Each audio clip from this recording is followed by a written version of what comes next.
Bonjour chers tous, nous continuons ce matin notre étude de la fin de la fin. Et nous sommes vraiment à la fin aujourd'hui. Les derniers 2 jours, nous avons vu la dernière rébellion contre Jésus, contre l'autorité de Dieu. Et nous avons vu que cette rébellion a été vraiment écrasée complètement. Après ce moment, après que le feu descend et tous qui ont pris les armes contre Jésus et son autorité,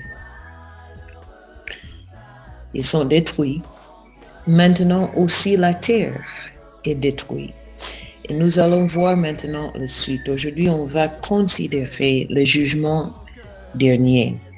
Allez avec moi au livre d'Apocalypse, chapitre 20. On va commencer à partir du verset 11. Jean écrit ceci.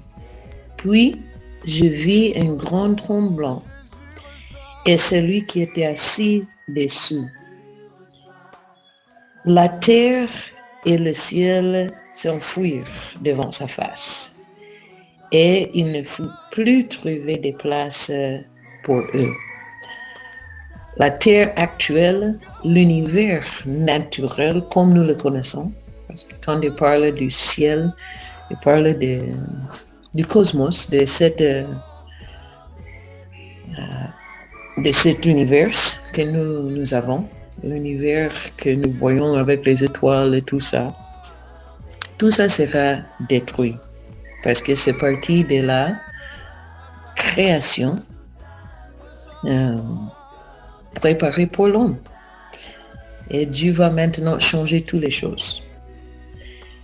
Alors la terre, le ciel termine après la bataille de Gog et Magog. Et je vis les morts, les grands et les petits, qui se tenaient devant le trône. Ici, c'est la deuxième résurrection, la Bible l'appelle. Ici, c'est la résurrection des injustes, les rebelles de toutes les époques, les gens qui ont rejeté Dieu et son autorité. On va voir qui est concerné ici. Et bien sûr, ceux qui sont morts lors de le millénium. Mais c'est principalement une résurrection des injustes. Faites attention aux bases de jugement. Jean continue en disant des livres, ça c'est au pluriel, des livres furent ouverts. Et après, alors il faut imaginer, d'un côté, nous avons plusieurs livres. De l'autre côté, nous avons un seul livre. Et un autre livre fut ouvert, celui qui est le livre de vie. Et les morts furent jugés selon leurs œuvres, d'après ce qui est écrit dans ces livres, le pluriel. La mer rendit les morts qui étaient en elle, la mort et le séjour des morts rendirent les morts qui étaient en eux. Et chacun fut jugé selon ses œuvres.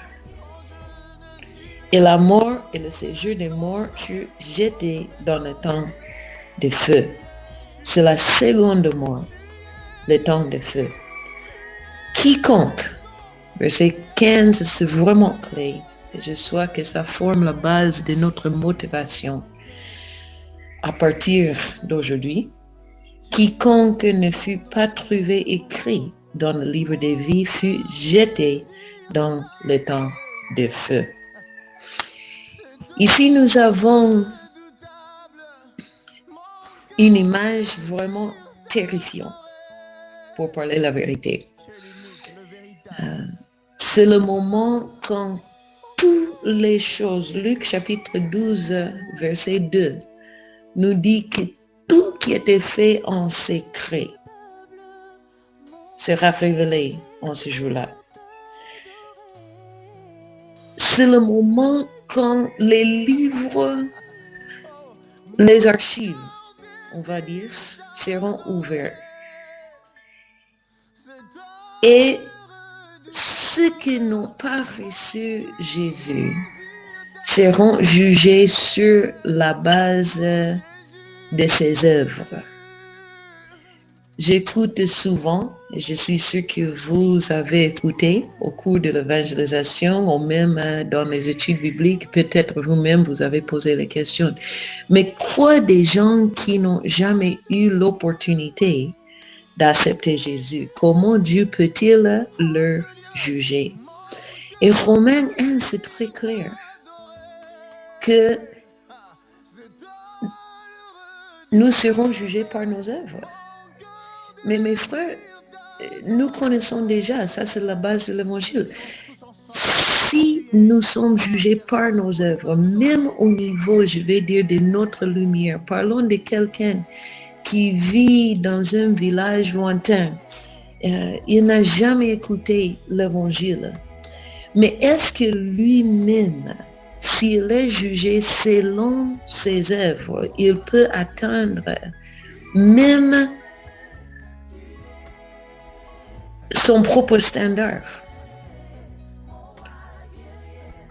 Dieu a placé en nous son esprit. Il nous a donné une conscience, que c'est la voix du Saint-Esprit qui nous parle, que même les païens qui n'ont jamais écouté de Jésus, il y a quelque chose dans l'être humain qui dit tu es imparfait, tu ne peux pas. Et voilà pourquoi nous voyons dans toutes les autres religions du monde des longues listes de règles qui essaient de contrôler le comportement de l'homme. Parce qu'au fond de nous, nous connaissons que nous sommes corrompus. Nous connaissons que nous ne pouvons pas.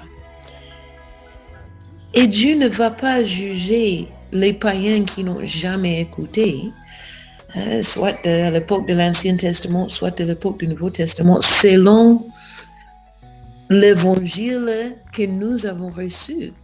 Il va le juger selon leur propre standard.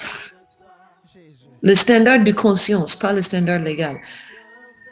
Je vais dire le standard de son Saint-Esprit qu'il a mis en nous. Il va dire, est-ce que vous avez été fidèle à ce que vous avez su que c'était correct? Et si nous sommes honnêtes de notre propre expérience, nous avons dire que même les gens les plus moraux ne peuvent pas atteindre même leur propre standard. Et quand nous sommes devant Dieu, tout qui est caché, toutes les choses que nous avons pensé, personne n'a pas vu quand j'ai pris cet argent qui était de la société où je travaille.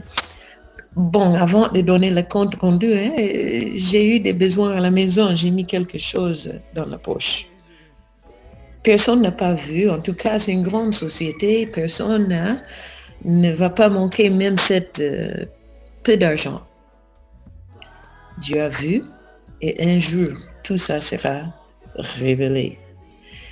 Toutes les choses, toutes les relations cachées que nous avons dit, en tout cas, mon épouse, mon époux ne pouvaient pas connaître. La société n'a pas connu. J'ai pu le cacher de l'église, du pasteur. Aussi, toi-même, tu es pasteur de mes autorités ou de mes brebis. Et les choses que j'ai fait à côté, ça c'est différent. Non. Un jour, tout ça sera révélé. les livres qui contiennent les œuvres de tous qui sont morts. C'est ça que verset 13 a dit. Chacun fut jugé selon ses œuvres.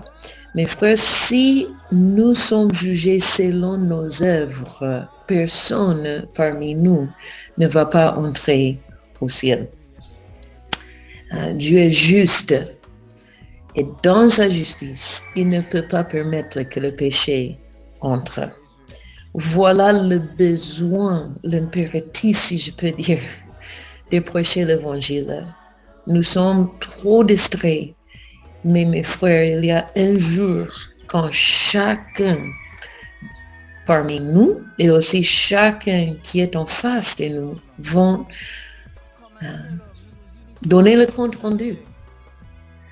Et ce n'est même pas que chacun va avoir le droit de se défendre, parce que celui qui est le juge est aussi omniscient. Il a déjà vu, il connaît. Et ce n'est pas comme un tribunal moderne, quand il faut écouter les deux côtés. Non, non. Ici, c'est le moment de prononcer le jugement. Ce qu'on a fait, c'est déjà établi. La culpabilité est déjà établie. Maintenant, c'est l'audience des sentences, l'audience des condamnations. Ce n'est pas un moment où on va donner toutes nos raisons à Dieu, parce que la loi de Dieu surtout, est impartielle. Et ce n'est pas bon, on va analyser les circonstances pour voir si peut-être tu as eu raison. Non, non, non. La loi de Dieu, c'est la loi de Dieu. Et ceux qui ont brisé cette loi, et ça parle de nous tous, ceux qui ont écouté l'évangile, ceux qui n'ont jamais écouté l'évangile, nous connaissons au fond de nous que nous sommes des pécheurs, si nous sommes honnêtes. Voilà pourquoi le monde même cherche à s'éloigner de Dieu, et cherche de Dieu, et cherche à développer des théories de l'évolution ou des théories qui peuvent expliquer même leur conscience, même leur existence, par quelques moyens outre que Dieu. Parce qu'au fond de nous, nous savons que nous devons expliquer les choses. Mais Dieu, le jour va venir quand il va dire, je connais ce que tu as fait. Et ce que tu as fait est condamnable devant moi. Les livres seront ouverts. Mais j'ai une bonne nouvelle. Et c'est que tous qui seront là ne seront pas jugés selon les livres. Il y a un autre livre, et c'est singulier. Et c'est le livre des vies de l'agneau. C'est le livre avec la liste des noms de ceux qui ont avoué leur culpabilité en avance, avant d'arriver devant le tribunal de Dieu. Et ils ont placé leur foi en Jésus. Ils ont dit, Jésus, je sais que je ne le mérite pas. Je sais que moi, je suis une personne pécheresse. Je sais qu'en moi, je n'ai pas le droit d'entrer dans ta présence. Mais à cause de l'œuvre de la croix, à cause du sacrifice que Jésus a fait pour moi, viens, accepte-moi comme ton enfant, pardonne-moi, lave-moi de toute mon iniquité, lave-moi de mes péchés. Et ceux qui ont reçu, qui ont reconnu le sacrifice de l'agneau, ceux qui l'ont reçu dans sa vie, sont ceux qui sont écrits dans ce livre de vie. Voilà pourquoi il était appelé parfois le livre de vie de l'agneau. C'est le livre de ceux qui ont accepté la vie que Dieu nous propose. Et ce qui est très important, mes frères, nous, et j'espère que chacun qui m'écoute, votre nom est là. Sinon, assurez-vous à partir d'aujourd'hui que votre nom est là dans ce livre de vie. Que nous, nos actes aussi sont dans ces livres, le pluriel, les archives célestes. Mais quand Dieu va voir notre nom dans le livre de vie, nous ne sommes plus jugés par nos œuvres. Nous sommes jugés sur base de notre nom, de la présence de notre nom dans le livre de vie. À ce moment, on a déjà dit que ça, c'est la deuxième résurrection. C'est la résurrection des méchants. À ce moment, nous que nous avons accepté Jésus, nous connaissons déjà, nous avons déjà vécu dans notre nouveau corps. Nous avons déjà été transformés il y a longtemps. Et pour nous, le jugement que nous attendons n'est pas ce jugement-là. Ici, c'est le jugement de condamnation pour les injustes, pour ceux qui n'ont pas leur nom dans le livre des vies. Pour nous, le jugement, oui, c'est aussi un jugement des œuvres, mais ça, ce n'est pas pour l'entrée au ciel. Ça, c'est plutôt le jugement des chrétiens qui semble aura lieu après l'enlèvement.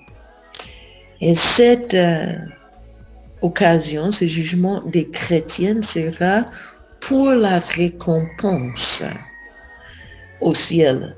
Mais l'entrée au ciel, c'est toujours gratuit. Ça, c'est seulement par le sang de Jésus. J'aimerais considérer avec vous un autre passage dans le livre des 1 Corinthiens, et chapitre 3. Ici, Paul parle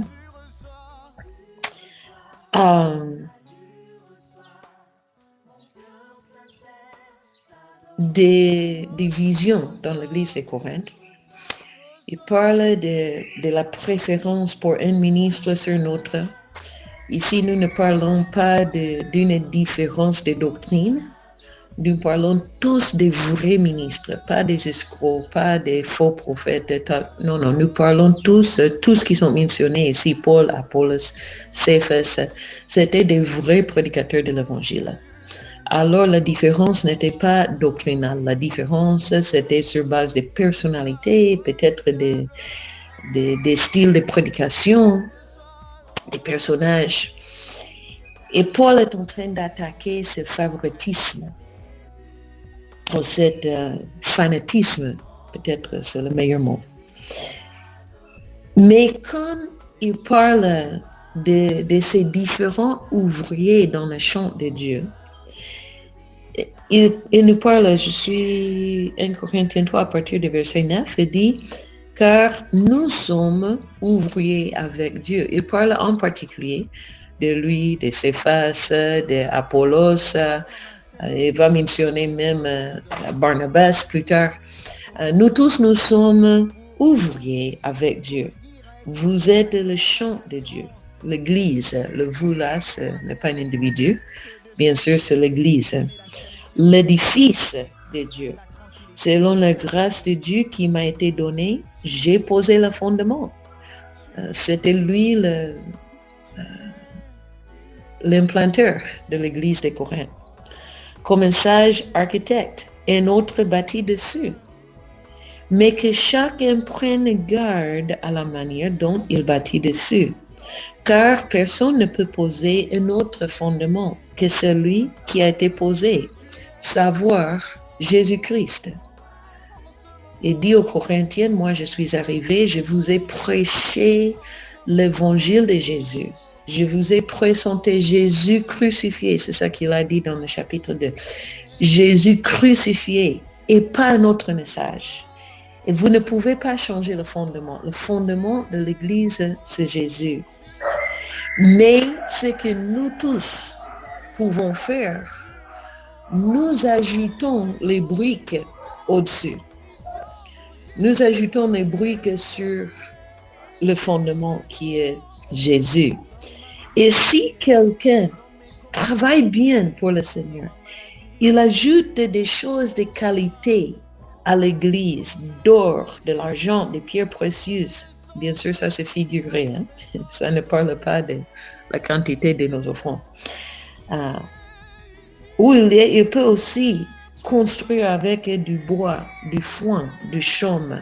L'œuvre de chacun sera manifeste, car le jour la fera connaître, parce qu'elle se révélera dans le feu, et le feu éprouvera ce qu'est l'œuvre de chacun. Ici, il ne parle pas des mêmes œuvres qui seront jugées dans ces livres, au pluriel, dans Apocalypse chapitre 20. Ici, il parle des œuvres des chrétiens, et en particulier les œuvres des ministres, de ceux qui travaillent dans le ministère. Mais il parle aux chrétiens et nos œuvres, ce que nous avons fait pour construire l'Église de Jésus ou pour détruire l'Église de Jésus. Si l'œuvre bâtie par quelqu'un sur le fondement subsiste, le fondement c'est Jésus et seulement Jésus. Mais si ce qu'on a mis là-dessus, si nous avons bien travaillé, nous recevrons une récompense. Mais verset 15, c'est clé pour nous montrer la différence entre ces deux jugements. Si l'œuvre de quelqu'un est consumée, c'est-à-dire ce qu'il a bâti sur le fondement de Jésus, il a prêché des tralala, il n'a pas confronté le péché, il a laissé les choses entrer dans l'Église qui n'étaient pas correctes. Il a toléré des choses dans son Église, dans son ministère, dans son département qui n'étaient pas correctes. Il n'a pas bien travaillé. Ou peut-être il a travaillé par des motivations égoïstes. Il a travaillé pour remplir sa poche. Ou il a travaillé pour gagner le respect et le renommée. S'il n'a pas bien travaillé, s'il a travaillé pour le Seigneur, ici nous ne parlons pas des œuvres du péché, nous parlons de l'œuvre pour le Seigneur. Et si il n'a pas bien travaillé et le feu consomme son œuvre, ça ne tient pas debout devant le Seigneur. Regarde ce qu'il dit. Lui-même, il sera sauvé. Pourquoi? Parce que son entrée au ciel n'est pas basée même sur la qualité de son ministère. Si lui, il a été vraiment converti, c'est aussi possible, mes frères, qu'on peut servir le Seigneur et nous pouvons aller en enfer. Ça, c'est aussi possible. Mais pour la personne qui a connu Jésus, pour la personne qui était vraiment convertie, mais ils n'ont pas travaillé convenablement, ils ont laissé les autres motivations entrer et tout ça, il va entrer au ciel. Pourquoi? Parce que l'entrée au ciel n'est pas basée sur nos œuvres, même sur nos œuvres pour le Seigneur. Notre entrée au ciel est basée sur la présence de notre nom dans le livre des vies de l'agneau. Mais la récompense sera selon le travail que nous avons fait pour le Seigneur. L'expérience du ciel ne sera pas la même pour tout le monde. Et je veux parler de ça un peu plus demain, parce que il y aura ceux qui vont réjouir, je vais dire, à un autre niveau, que ceux qui sont entrés à peine. Je ne veux pas entrer à peine. Mais la vérité, c'est qu'il y aura des gens qui vont entrer à peine Parce que notre entrée n'est pas sur base de notre travail dans le ministère. Ce n'est pas sur base de combien des heures que nous avons souffert pour développer notre département, ou notre église, ou notre implantation, je ne sais pas quoi, ou notre institut biblique, dans mon cas. Ce n'est pas sur base de ça que nous allons dire, Seigneur, laisse-moi entrer. Nous entrons seulement par la présence de notre nom dans le livre de la vie. Éphésiens nous dit, chapitre 2, je crois que nous connaissons bien le passage. C'est par la grâce que nous sommes sauvés, par la foi. C'est la grâce de Dieu qui a envoyé Jésus pour me sauver. Et s'il vous plaît, mes frères, ne minimise pas ce mot grâce. Ce mot grâce ne parle pas des biens matériaux. Ce mot grâce parle de l'œuvre de la croix. Que nous étions des pécheurs, que nous ne méritons rien de Dieu. Nous méritons plutôt cet temps de feu. Nous méritons le châtiment éternel. Parce que nous étions, j'ai bien utilisé le passé, le temps dans le passé, nous étions des pécheurs. Mais quand nous avons placé notre foi dans l'œuvre gracieuse de la croix, gracieuse veut dire gratuitement, que Jésus a travaillé et il s'est donné pour nous, pour que notre nom, lorsque nous acceptons par la foi, notre nom est écrit dans le livre des vies. Je clôture avec le passage aussi, j'espère que vous le connaissez bien, de Matthieu 7, verset 22 et verset 23. Quand il y a les ouvriers qui étaient des ouvriers dans l'église, qui vont venir et vont dire, mais Seigneur, n'avons-nous pas prophétisé en ton nom? En ton nom, n'avons-nous pas chassé les démons? N'avons-nous pas fait beaucoup de miracles? Mais Jésus va dire, ça n'est pas la base de l'entrée ici. Ce n'est pas votre travail qui va te faire entrer. Et il va le qualifier comme les ouvriers d'iniquité.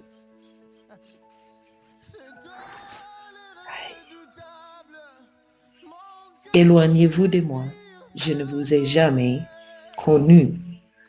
La base de l'entrée au ciel, c'est la relation avec Jésus et notre présence, ou la présence de notre nom, dans le livre de la vie. Sinon, nous serons tous jugés comme des ouvriers d'iniquité, parce que nous serons jugés par nos œuvres. Vraiment, je souhaite que personne qui écoute cet enseignement, que vous ne soyez pas jugés par vos œuvres. Il ne faut jamais venir se justifier, mais que nous nous assurons que notre nom est écrit dans le livre de vie de l'agneau. Ça, c'est l'important. Ça, c'est notre message. Mon frère, assurons-nous, pas seulement que notre nom est écrit dans ce livre singulier, mais que ce que Dieu a mis entre nos mains, autour de nous, dans notre sphère de l'influence, que Dieu vraiment nous aide à lutter pour leur cœur, pour aussi s'assurer que leur nom est écrit dans le livre de vie de l'agneau. Que Dieu vous bénisse.